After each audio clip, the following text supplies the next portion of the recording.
नमस्ते friends.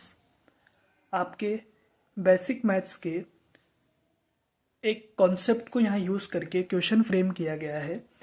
Choose correct value of sine 2 degree. Similarly हमने दो क्वेश्चन और इसी कॉन्सेप्ट पर बेस्ड लिए हैं। टेन 2 डिग्री का भी आपको वैल्यू बताना है और कोस 1 डिग्री का भी आपको वैल्यू बताना है। यहाँ पर एक बहुत ही कॉमन सा कॉन्सेप्ट यूज होता है जिसको हम बोलते हैं स्मॉल एंगल अप्रोक्सीमेशन।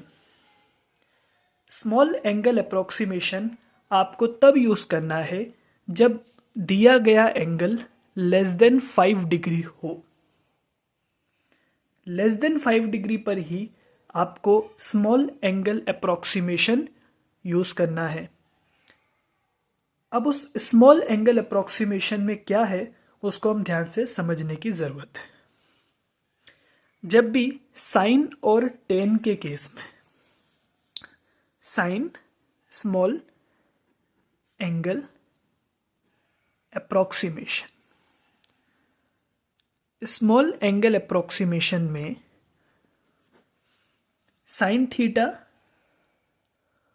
और टेन थीटा वाला एंगल अगर 5 से कम है तो हम उसको अप्रोक्स थीटा के बराबर ही एज्यूम कर लेते हैं। The important point to remember here is that theta must be in radian. For example sine 2 degree, ये साइन का फंक्शन है और लेस देन 5 डिग्री भी है, तो हम यहाँ पर स्मॉल एंगल अप्रोक्सीमेशन यूज कर सकते हैं। हम इसको अप्रोक्स 2 डिग्री, बट हमने कहा कि इसको मस्ट बी इन रेडियन, तो इसको हमें रेडियन में कन्वर्ट करना पड़ेगा by multiplying it by pi by 180। तो इसका जो आंसर आएगा वो पाई बाय 90 आ जाएगा। सिमिलरली टेन के केस में भी यही है। टेन का फंक्शन है, लेस देन 5 डिग्री है। स्मॉल एंगल अप्रोक्सीमेशन यूज करेंगे, 2 डिग्री को डायरेक्टली रेडियन के टर्म्स में लिख लेंगे, तो यहाँ पर भी आंसर हमारे पास पाई बाय 90 निकल करके आ जाएगा। अब कॉस के लिए थोड़ा सा अलग है।